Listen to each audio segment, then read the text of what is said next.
Our next speaker is going to be by remote, Doug Valentine, and he's coming in to us from Massachusetts, and as an author and researcher for a long time. He did an excellent book about program Phoenix program, which was an assassination death squad program during the Vietnam period that killed thousands of people, tens of thousands of people.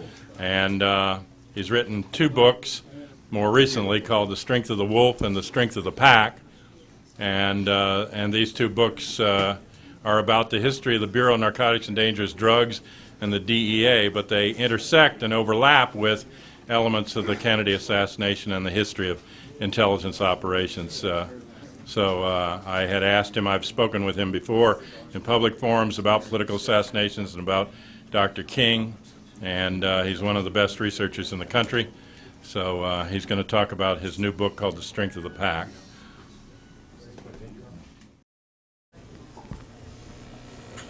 Hello, everybody. I'd like to thank John Judge for inviting me. It's an honor to be here to address my colleagues, all of you here today. All of us are colleagues in a quest, not just to learn who killed JFK or RFK or MLK, but to find and connect the dots that explain how the secret government works. And I must say, I think we've made a lot of progress. I'd also like to thank John Garrity for setting me up on my brand new webcam. I encourage everybody to take advantage of this new technology and all of the other technology available and make sharing information and ideas so much easier. Which brings me to May Brussels, which is where I would like to start this address.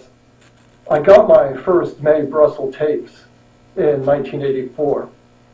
My first book, The Hotel Talk Loban, had just been published, and I was branching out into the Phoenix program at that time.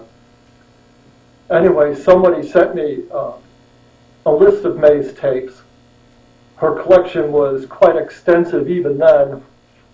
I picked out about a dozen: Nugan Hand, JFK, Reinhard, Gellin, just a lot of things that seemed interesting to me. And I sent her some money, and a few weeks later the tapes arrived with a note from May saying thanks for the money. Apparently a lot of people never paid her, and she sent the tapes out anyway. But that's the way it was in 1984.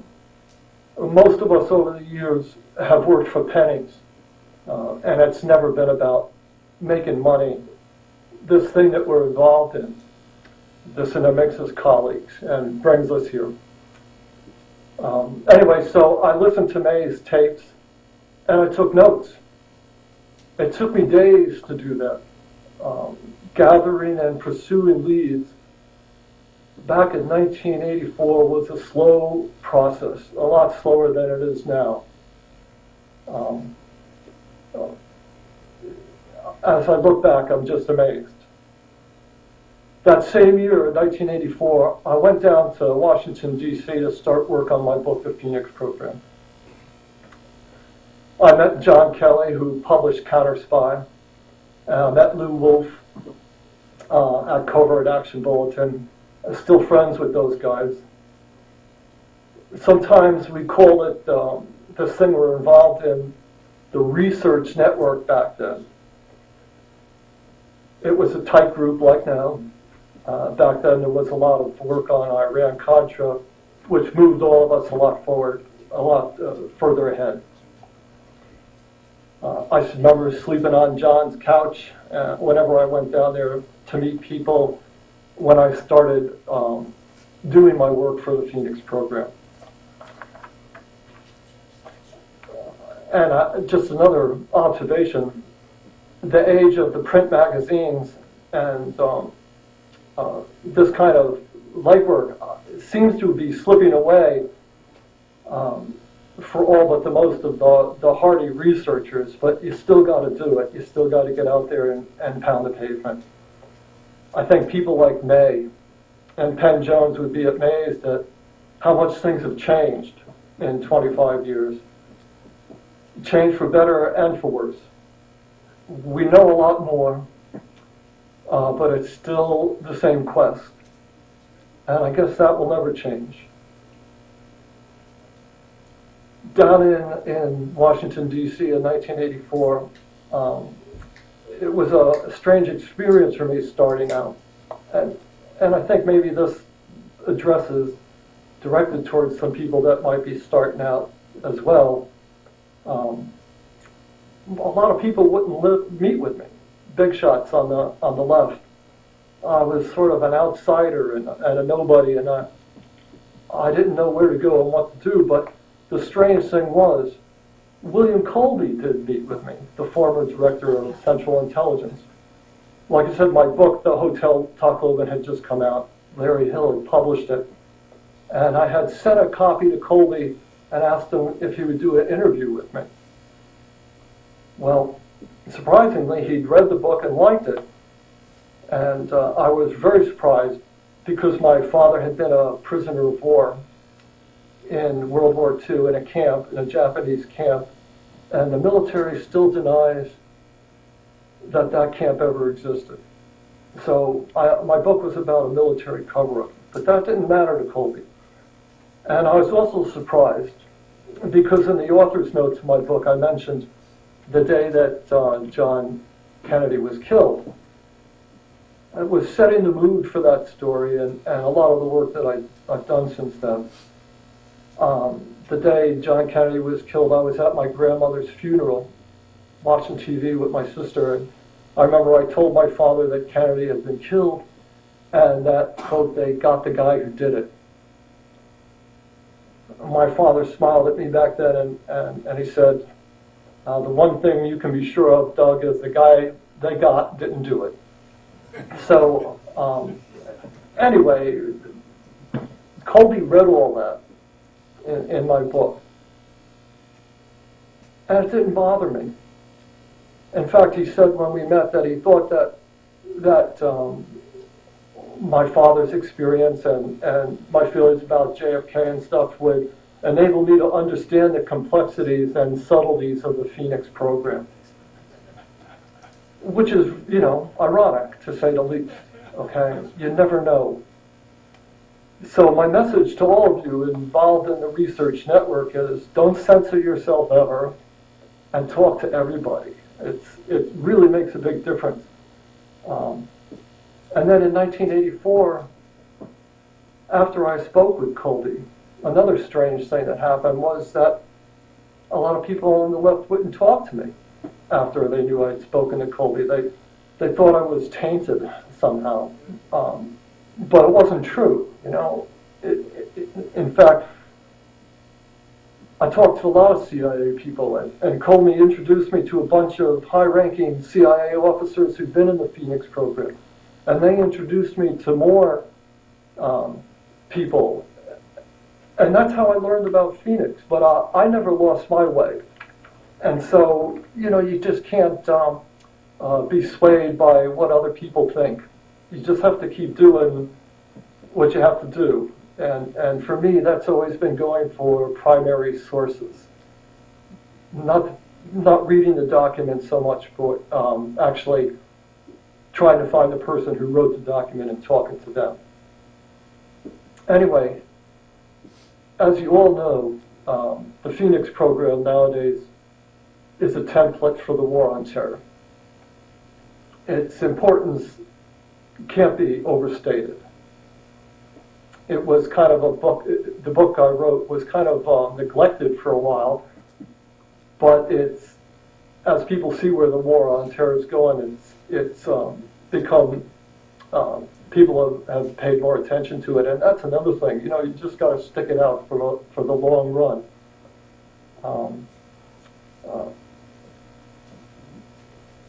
Political assassination is now stated official U.S. policy. And it has, unfortunately, wide public support. It used to be that the CIA just bumped off heads of state, but Um, and this is another thing that's changed in the past 30 years. Now anyone, anywhere, who has politics that the U.S. doesn't agree with, or even just happens to be there standing next to people who have politics that our government doesn't like, those people now can be killed. The drones are in the sky.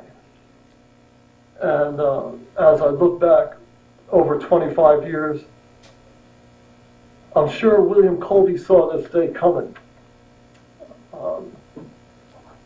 And I'm sure as I look forward another 25 years into the future, that the CIA has more in store. So everything that we're doing in terms of, and John Judge and all of you people there, that has to do with figuring out the conspiracies behind political assassination is just becoming more and more important. That's my big message for you today. I'd just like to close this little address here by being practical for a moment. Through my Phoenix research, I heard that agents of military intelligence had taken pictures of the assassination of Martin Luther King in Memphis, and I wrote 1 or 2 or 3 sentences in my book to that effect. Those few sentences in that Phoenix program book ended up with Bill Pepper calling me up in 1992. A guy down in Memphis, Steve Tompkins, I think his name was, had been doing an investigation down there, and Pepper read my book and put what I said together, what some other people were doing. And over the next couple of years, we worked on that, and it proved to be true. Military intelligence agents were on the top of the firehouse roof overlooking the Lorraine Hotel that day, and they were taking pictures. And when I testified at the trial, King versus Jowers in 1999, that particular piece of information made a really big difference. So every little piece of information is important, and I can't stress that enough. Through Colby and other people in the Phoenix program, some of whom gave me rosters of the Phoenix program, had a directorate in Saigon, I also found out that there was a guy named Colonel Robert E. Jones, who was the deputy director of the Phoenix program from 1968 to 1970. A very big job. I don't suppose I have to explain the Phoenix program to any of you people, but they had a blacklist and they were picking out people to assassinate in Vietnam. And as the deputy director of this program, he was right in the midst of all that. And as a lot of you probably know, Colonel Robert E. Jones was the head of the military intelligence group in San Antonio on the day John Kennedy was killed. This guy, Colonel Jones, on that day had sent 7 or 8 plainclothes military intelligence agents to Dallas to watch what was going on down there. This is one of the big mysteries to me yet that has to be solved about what happened at the Kennedy assassination. I know that there were military intelligence agents when King was assassinated, and now I know that there were military intelligence agents that day in Dallas when Kennedy was assassinated. I found out one of the 2 guys who were in Memphis, but as far as I know, we don't know who any of those 7 or 8 guys were. And I think that if I could encourage anybody who's starting out now, or even some of the veterans, I just think that this could be a big piece of information, and I really hope that someday we can find out who those guys were who were there that day and find out what they were doing. And if there's anything that be contributed in terms of helping to find them, I'd like to think that I could help anybody out if they want to. So those are the things that I wanted to say to the group, and I hope that this little presentation has been worthwhile for all of you. If anybody has any questions, and if there's time, I'd be glad to take them right now. Thanks again. I have one. To ask him to talk about, with his more recent books, the intersection of drugs, intelligence, and assassination.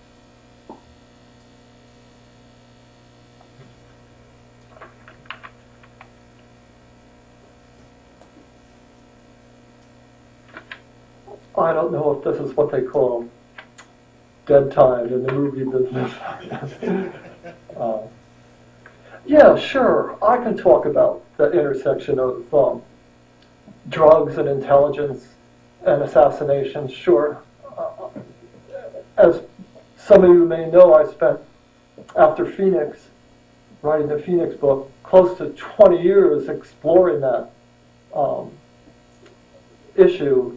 And I even wrote a little bit about it in my first drug book, Strength of the Wolf, about how it's very likely, or at least it's possible, that there could have been a drug angle, a drug trafficking angle in the Kennedy assassination. And that has to do with the fact that what the CIA does, this isn't easy to sum up in a minute, but the CIA has as its job, one of its major jobs, smuggling people into foreign countries, equipping them with false identities, false papers, and smuggling them into foreign countries as agents. So, over the course of its history, the CIA has often worked with drug traffickers. You can be pretty sure that the CIA uses drug traffickers as agents. I know for a fact that they did in the Golden Triangle into China to try and find out where Chinese troops were there. They did in terms of the French Connection to try and find out what was going on with the French government, because Corsicans are trafficking. And as a lot of you probably know, the CIA had Santo Trafficante on its payroll to try and assassinate Fidel Castro, which is probably the prime example of how assassination, drug trafficking, and intelligence come together. Ted Shackley and Santo Trafficante, CIA, Mafia, they worked together, and Trafficante was the biggest drug trafficker in the United States at the time. He was basically receiving all the narcotics, a lot of narcotics down in Florida, with his partner Carlos Marcello. And it just seems there's evidence that a narcotic trafficking network that had been set up into Texas out of Mexico, and it had been in existence since before 1947, including such luminaries as Bugsy Siegel were involved, that all along that particular drug trafficking network had been used by the CIA and had been known about by Angleton and those people.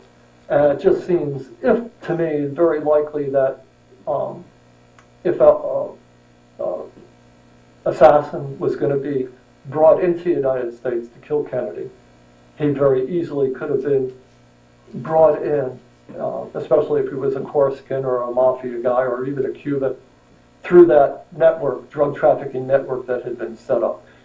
That's just one example. This sort of thing happens all around the world all the time. The CIA is, deals in the underworld with underworld characters, and so I think it's just business as usual, although I can't say it happened for sure in Dallas. Any other questions?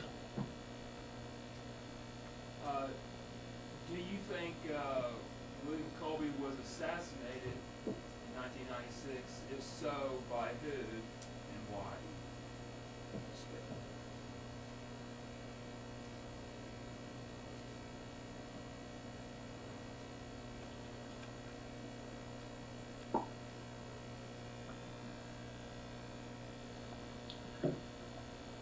I have no idea if Colby was assassinated, but I know that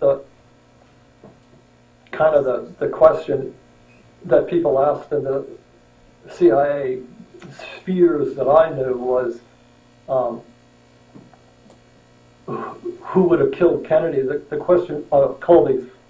The question was, who wouldn't have killed Colby? The guy had so many enemies that there's probably a bigger list of people that would have potentially wanted to assassinate Colby than there is any other person in the world. But it's a questionable, unsolved crime that in a way seems befitting for William Colby, but I have no idea. Were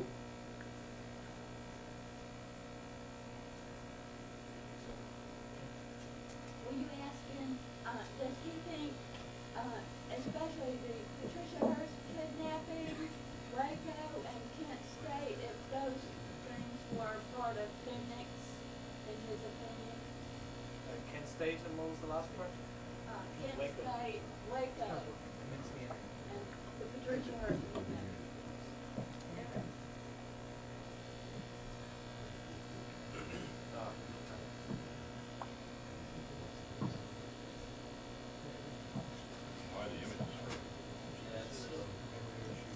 Facebook connections.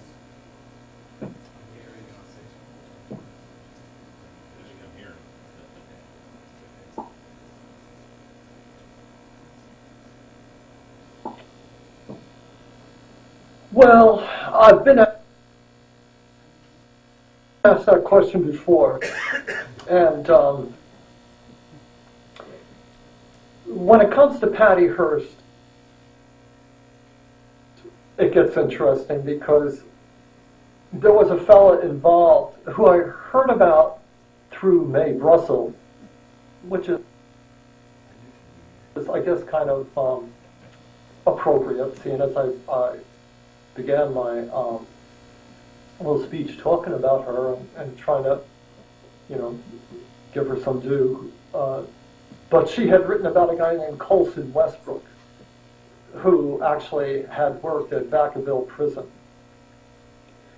and had been Donald DeFreeze's, had some relationship with Donald DeFreeze there. Colson Westbrook, from what I understand, had worked in the CIA's interrogation center program.